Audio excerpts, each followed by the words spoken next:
बुरा है, ईश्वर दो जाने तीन भी बुरा है। कर्मों को अपने सुधारोगे भाई, तुम पर जुल्म है ईश्वर खुदाई। निर्मल जिसको होती है सबकी प्रतीति, करे याद सबको चलावे सुरीति। तो सद्गुरु कहते हैं कि यदि हमारे में बुराइयां हैं तो हमारे लिए सारा संसार बुरा हो जाता है। विश्वव्यापी नियमों से अनभिज्ञ रहकर जो नाना संप्रदायों द्वारा अलग अलग व्यक्ति ईश्वर की कल्पना की जाती है, यह भी बुरी बात है।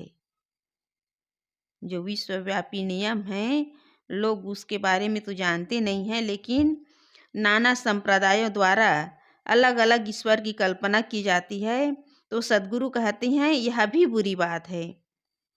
हे भाई, अपने मन, वाणी और कर्मों को सुधार लो, तो तुम्हारे ऊपर अपराध लगाने वाला कोई ईश्वर अल्लाह नहीं है। श्री निर्मल साहब जी कहते हैं, जिस दृष्टा स्वचेतन सत्ता को सबका अनुभव होता है, जो सारे जड़ दृश्यों का स्मरण करता है, वह समर्थ चेतन अपने मन इंद्रियों को अच्छे नियम संयम से चला सकता है। जिसका मन अहंकार और नाना बुराइयों में डूबा रहता है, उसको मानो सारा संसार कांटे खाता है। तो ग्रंथकार का यह कथन परम सत्य है कि यदि हम बुरे हैं तो हमारे लिए सारा संसार बुरा प्रतीत होता है। जो अपने मन को पवित्र कर लेता है, उसके लिए सारा संसार पवित्र है। अपने मन की पवित्रता से ही हमें सर्वत्र तथा सब समय सुख शांति मिलेगी। जिसके अंदर बुराई है, उसे लगता है कि सारा संसार बुरा है। चोरी करने वाला, झूठ बोलने वाला और नाना प्रकार के गलत कर्म करने वाला अपने अंदर की बुराई वो सब में देखता है कि ये आदमी भी बुरा है। तो यहाँ सद्गुरु बता रहे हैं कि यदि मनुष्य अपने अंदर की बुराई को त्याग करके अपने मन को, वाणी को, कर्म को पवित्र कर ले, तो उसके लिए सारा संसार पवित्र है। अपने मन की पवित्रता से ही सुख शांति है, इसके अलावा और कहीं सुख शांति नहीं है। ईश्वर दो जाने तीन भी बुरा है। इसमें दो शब्द संख्यावाचक नहीं किंतु अनेक का वाचक है, अर्थात अनेक ईश्वरों की कल्पना कर लेना भी बुरी बात है। ईश्वर तो एक ही है, और वह ईश्वर कौन है? कौन है ईश्वर? विश्वव्यापी नियम ही ईश्वर है। इस तरह हम कह सकते हैं कि ईश्वर कण कण में है। हर कण में जो गति है वही उसका ईश्वरत्व है। तो यहाँ उदाहरण के लिए बता रहे हैं कि आपकी आंत का एक नियम है कि वह तो 3 रोटियां पचाती है। यदि आप प्रलोभन में पड़कर 4-5 रोटियां खाएंगे तो कोई आपका बाहर का माना हुआ ईश्वर उसे नहीं पचा पाएगा। चाहे आप जितनी प्रार्थना व वंदना करें, आपका पेट खराब होगा ही। यदि आप नियम के विरुद्ध चलेंगे तो कोई ईश्वर या देवी देवता आपको बचा नहीं सकता। आपकी आंत जो है, यदि 2 रोटी 3 रोटियां ही पचाती हैं, तो आप प्रलोभन में पड़ कर के, लोभ में पड़ कर के यदि ज़्यादा रोटी खा लेंगे और ईश्वर के पास जाकर, भगवान के पास जाकर आप प्रार्थना करें, वंदना करें, उसके पास जाकर रोएंगे, गिड़गिड़ाएंगे, तो भी आपका पेट जो है ठीक होने वाला नहीं है। उसका तो परिणाम आपको भुगतना ही पड़ेगा। इसी प्रकार अपने मन, वाणी और इंद्रियों के नियमों को समझे कि किस प्रकार उसका प्रयोग करने पर जीवन में सुख शांति रहेगी। उनके अच्छे नियमों का समुच्चय ही ईश्वर है। उनका पूर्ण पालन करना ईश्वर की भक्ति है। ऐसा न करके जो लंपट और क्रूर बनकर रहेगा, वह सदैव दुखी रहेगा। उसका माना हुआ बाहरी ईश्वर कुछ काम देने वाला नहीं है। आदमी जो है अपने जीवन में अनेक प्रकार के गलत कर्म करके कहाँ जाता है अपना पाप धोने के लिए? तीर्थों में जाते हैं, भगवान के मंदिर में जाते हैं, देवी स्थलों में जाते हैं और वहाँ दान पुण्य और पूजा पाठ करते हैं कि हमारा पाप जो है कट जाएगा। लेकिन वहाँ पाप कटने वाला नहीं है, क्योंकि जो भी पाप किए हैं मनुष्य किए हैं, ईश्वर तो नहीं किए हैं, भगवान तो नहीं किए हैं पाप। तो भगवान आपके पाप को कैसे काटेंगे? जो भी तुम गलत कर्म किए हो उसे तो भुगतना ही पड़ेगा। नियम क्षमा नहीं करता। अधिक खाने पर पेट खराब होगा, आग छूने पर हाथ जलेगा, मन इंद्रिय चंचल करने पर दुख बढ़ेगा। तो सदगुरु कहते हैं बुरा कर्म करके मन जलेगा और नियम किसी की प्रार्थना नहीं सुनता। वह तो हमारे अच्छे बुरे कर्मों के सुख दुख फल देता है। इसलिए लोग अज्ञानवश अपने अपने व्यक्ति स्वर खड़े कर लिए हैं कि उनके सामने रोकर गिड़गिड़ाकर हम अपना पाप जो है काट सकते हैं, अपना पाप कटवाना चाहते हैं, जो केवल अपने को धोखा देना है। तो यहाँ गुरुदेव जी बता रहे हैं नियम किसी के लिए क्षमा नहीं करता, क्योंकि प्रकृति में क्षमा की कोई गुंजाइश नहीं है। जो जैसा करेगा उसको वैसा ही फल भोगना पड़ेगा। अधिक खाओगे तो पेट खराब होगा, गलत कर्म करोगे तो तुम्हारे जीवन में जो भी तुम्हें दुख होगा उसे भोगना पड़ेगा। चोरी करोगे और हिंसा हत्या करोगे, किसी के साथ ठगी बेईमानी का काम करोगे तो उसके परिणाम में तुम्हें दुख भोगना पड़ेगा। आग को यदि छू लोगे और कहे कि भगवान हमें बचा लेंगे तो बचाने वाला नहीं है, क्योंकि आग जो है जड़ है और आग में यदि हाथ डालोगे तो तुम्हारा हाथ जलेगा, उसे कोई बचा नहीं सकता। इसलिए तुम गलत कर्म करके कहीं भी प्रार्थना करोगे, वंदना करोगे, पूजा पाठ करोगे तो कोई तुम्हारा प्रार्थना सुनने वाला नहीं है। नियम ईश्वर से प्रार्थना नहीं चलती। जो नियम है ईश्वर है उसके सामने प्रार्थना नहीं चलती। उसे पहचानो और उसके अनुसार चलो, बस सुखी रहोगे। यहाँ गुरुदेव जी कह रहे हैं कि जो नियम है ईश्वर है उसके सामने तुम्हारी प्रार्थना नहीं चलेगी। उस नियम को पहचानो और उसके अनुसार जीवन जियो, बस सुखी हो जाओगे। परंतु नियमों से चलने में त्याग का परिश्रम है। लोग त्याग से रहना नहीं चाहते।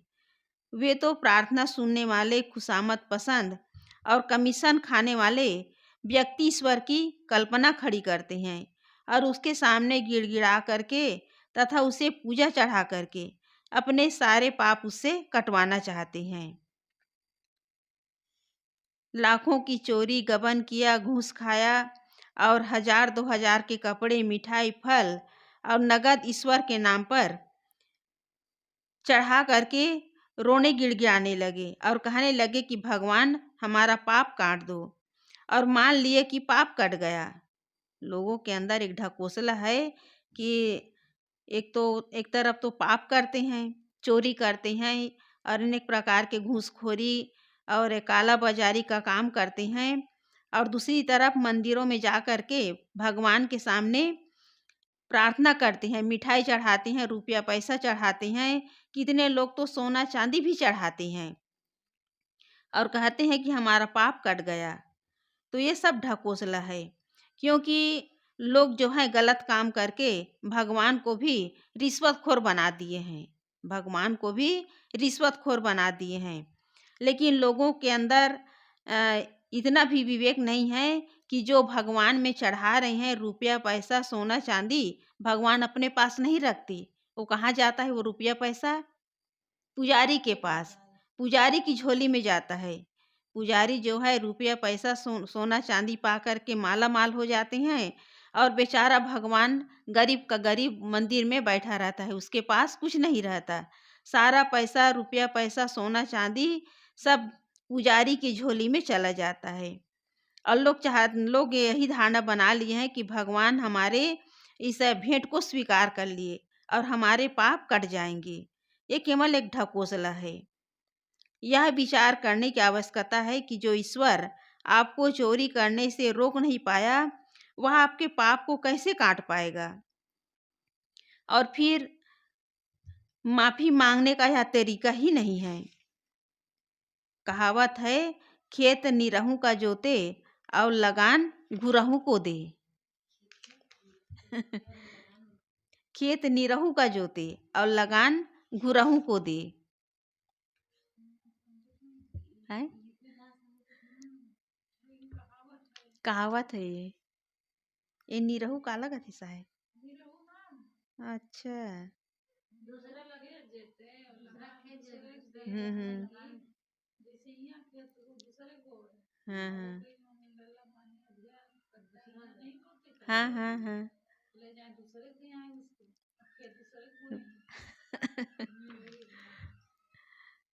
चोरी करे इंसान के घर में और क्षमा मांगे भगवान के घर में, तो भगवान क्षमा करने वाला नहीं है। जिसके घर में चोरी की हो उसे माफ़ी मांगो, उसके घर में जाकर के माफ़ी मांगो। लेकिन लोग जो है गोरख धंधा बना लिए हैं, चोरी कर रहे हैं इंसान के घर में और क्षमा मांगने के लिए जा रहे हैं भगवान के घर में, तो भगवान भी क्षमा करने वाला नहीं है। याद रखो, ईश्वर नियम कंप्यूटर की तरह है। जो आप करोगे उसका फल वह स्वाभाविक ढंग से आपके सामने कर देगा। उसमें न कोप है और न कृपा, वह स्वाभाविक है। जो नियम है उसमें न कोप है न कृपा है, वह स्वाभाविक है। वह न किसी के ऊपर क्रोध करता है न किसी के ऊपर कृपा करता है। जो नियम है, जो प्रकृतिगत नियम है, वो सबके लिए है, स्वाभाविक है, उससे कोई बचा नहीं जा सकता। किंतु मनुष्य ने उससे बचने के लिए मिथ्या प्रयास कर कृपा करने वाले अनेक ईश्वरों एवं देवताओं की कल्पना कर ली है, जो अपने लिए केवल धोखा सिद्ध होते हैं। तो सद्गुरु कहते हैं कि हे भाई, आप अपने कर्मों को सुधार लो, फिर आप पर कोई भगवान या शैतान अपराध लगाने वाला नहीं है। कर्मों को अपने सुधारोगे भाई, तुम पर जुल्म है ना ईश्वर खुदाई।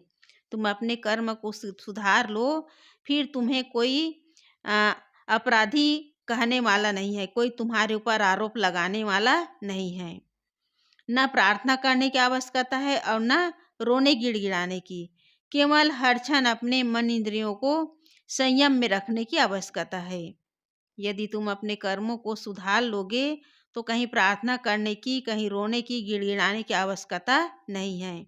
अपने मन, वाणी और कर्म को पवित्र बना लो तो तुम्हारा जीवन जो है स्वयं सुखमय बीत जाएगा, तुम स्वयं सुखी हो जाओगे। फिर कहीं प्रार्थना पूजा करने की आवश्यकता नहीं है। और इसके लिए सद्गुरु बता रहे हैं कि अपने मन इंद्रियों को संयमित रखो, फिर तुम्हारा मन जो है, इंद्री जो है, संयमित होकर के तुम सदैव के लिए सुखी हो जाओगे। आदमी परेशान क्यों है? मन इंद्रियों की चंचलता के कारण। मन इंद्रियों की चंचलता के कारण आदमी परेशान है, दुखी है, और यही कारण है कि वो बाहर उलझता है। और जो अपने मन और इंद्रियों को स्वश कर लेता है, संयमित कर लेता है, वो कहीं भटकता नहीं है। निर्मल जिसको होती है सबकी प्रतीति, करे याद सबको चलावे सुरीति। तो सद्गुरु कहते हैं कि जो सबको जानने वाला है और जानकर मानने वाला, स्मरण करने वाला है, वह दृष्टा चेतन मैं के रूप में विद्यमान स्वतः सत्ता है। वह जब अपने को ठीक से पहचान लेगा तब अपने मन और इंद्रियों को विवेक पूर्वक संयम से चलाएगा, और यही कल्याण का सच्चा रास्ता है। कल्याण का रास्ता क्या है? क्या है?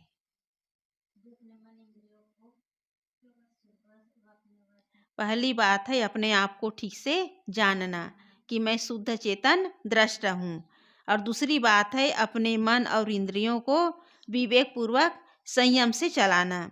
जिसका मन और इंद्रिय संयमित हो गया वो कहीं भटकेगा नहीं, और यही कल्याण का सच्चा रास्ता है। और इसके लिए सच्चे सद्गुरु की आवश्यकता है, जो बोध वैराग्य संपन्न हो। कल्याण के लिए सच्चे सद्गुरु की आवश्यकता है। और वो सद्गुरु कैसा होना चाहिए? बोध वैराग्य संपन्न। क्योंकि बिना सद्गुरु के हमारा कल्याण होने वाला नहीं है। क्योंकि सद्गुरु हमें कल्याण का रास्ता बताते हैं, कल्याण करने के लिए हमें युक्ति बताते हैं और संतों का सहयोग भी आवश्यक है। तो इस तरह श्री निर्मल साहब जी कहते हैं कि ये अलौकिकता की विमूढ़ता और हट की आवश्यकता नहीं है और न सांप्रदायिकता का प्रयोजन है। कल्याण के लिए किसी भी प्रकार के अलौकिक चमत्कारिक बातों की आवश्यकता नहीं है, न सांप्रदायिकता का प्रयोजन है। कितने लोगों के अंदर यही धारणा है कि हमारे संप्रदाय में लोगों का कल्याण है, हमारे मतपंथ संप्रदाय में लोगों को मोक्ष मिल सकता है और बाकी के जितने भी मतपंथ संप्रदाय हैं सब नरक के गामी हैं। तो इस प्रकार जो सांप्रदायिकता में अपने आप को जकड़े हुए हैं वहाँ कल्याण का कोई प्रयोजन नहीं है। कल्याण है अपने मन इंद्रियों को वश करना, अपने अंदर जो वासनाएं हैं, कामनाएं हैं, उसको धीरे धीरे उसका त्याग करना। तब जो है मनुष्य अपना कल्याण कर सकता है। कल्याण के लिए न किसी संप्रदाय की, मतपंथ की, न किसी धार्मिक ग्रंथ की आवश्यकता नहीं है। केवल वासनाओं का त्याग ही कल्याण का रास्ता है, मोक्ष का रास्ता है। अगली पंक्ति है, तुम ही सबको देखे नहीं देख पड़ता, तुम ही सबको छोड़े पुनः तू पकड़ता। खुशी से तू अपने जहाँ मौज करता, वहाँ आप जाता त्रिविताप जरता। माया प्रकृति अनादि उसी में, घुसा है तू जाके पड़ा है खुशी में। तो सद्गुरु श्री निर्मल साहब जी कहते हैं कि हे दृष्ट चेतन, तू ही मन इंद्रियों का आधार लेकर सबको देखता, जानता और मानता है और स्वयं तू मन इंद्रियों द्वारा दिखाई नहीं देता। क्यों दिखाई नहीं देता? क्यों दिखाई नहीं देता?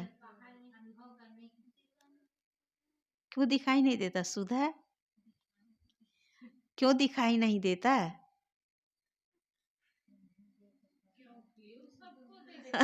क्योंकि वही तो देख रहा है भाई, वही तो सबको देख रहा है, वही तो दृष्टा है, तो दिखाई कैसे देगा? वही तो सबको देख रहा है।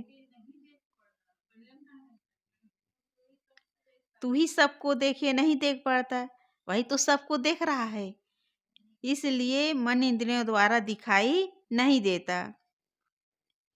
तू ही जड़ दृश्यों को छोड़ता है और पुनः पकड़ता है।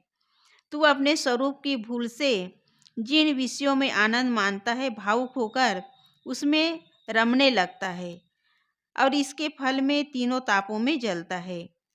जड़ प्रकृति के कार्य पदार्थ जो प्रवाह रूप अनादि हैं, वे ही तेरे प्रलोभन के लिए, फंसने के लिए माया जाल बन जाते हैं, परंतु तू उसी में जाकर घुसा है और अज्ञानवश उसी गंदगी में पड़ा आनंद मान रहा है। मनुष्य के शरीर में जो अहम सत्ता है वह क्या है? क्या है? मनुष्य के शरीर में जो अहम सत्ता है वो क्या है? वह है दृष्टा चेतन। वही कहता है कि मैं यह बात मानता हूँ, यह नहीं मानता हूँ। वही सारे ज्ञान विज्ञान का शोधक, समस्त शास्त्रों का रचयिता, समस्त ईश्वरों एवं देवताओं का कल्पक और सृजेता है। वह अपने शुद्ध बुद्ध शाश्वत स्वरूप को न समझने से जड़ प्रकृति की गली में अपावन शरीर धरकर भटकता है। जीव भटक क्यों रहा है? अपने शुद्ध शाश्वत स्वरूप को न समझकर। और कैसा शरीर धारण करता है? अपावन। अपावन शरीर का मतलब क्या हुआ? अपवित्र। क्योंकि ये शरीर जो है मल मूत्र का पिटारा है, ये मांस मज्जा इसमें भरा हुआ है। ऐसे अपावन शरीर को धरकर यह जीव जो है भटक रहा है। अपने स्वाभाविक तृप्त स्वरूप को न समझकर बाह्य विषयों के प्रलोभन में फंसता है और उनमें आसक्त होकर नाना कर्म करता है और परिणाम में वो दैविक और भौतिक तीनों तापों में जलता रहता है। जब बोध वैराग्य संपन्न सद्गुरु से स्वरूप ज्ञान पाकर जो जीव चेत जाता है, वह विषयों का अनर्थकारी मोह छोड़कर अपने स्वरूप में स्थित हो जाता है और जन्म मरण के प्रवाह से मुक्त हो जाता है। तो यहाँ सद्गुरु बता रहे हैं कि अहम सत्ता क्या है? चेतन, जो दृष्टा चेतन है वही है। वही सबका जानने वाला, सबको मानने वाला, सारे ज्ञान विज्ञान का सृजेता है। इसलिए जीव जो है अपने शुद्ध शाश्वत स्वरूप को न समझकर इस संसार में आकर शरीर धारण करके भटक रहे हैं और तीनों तापों में रात दिन जल रहे हैं। तो इसलिए सद्गुरु यहाँ बता रहे हैं कि जब तक बोध वैराग्य संपन्न सद्गुरु से स्वरूप ज्ञान पाकर जीव चेत नहीं जाता, तब तक वह अनर्थकारी मोह में पड़ करके जन्म मरण के प्रवाह में पड़े रहते हैं। इसलिए जन्म मरण के प्रवाह से मुक्त होने के लिए क्या चाहिए? स्वरूप ज्ञान चाहिए। और स्वरूप ज्ञान कहाँ से मिलेगा? संपन्न जो बोध वैराग्य संपन्न सद्गुरु है उन्हीं से स्वरूप ज्ञान मिलेगा। और स्वरूप ज्ञान पा करके जीव जो है जाग जाता है और जाग करके वो जन्म मरण के प्रवाह से अपने आप को मुक्त कर लेता है। बोलिए सद्गुरुदेव की जय।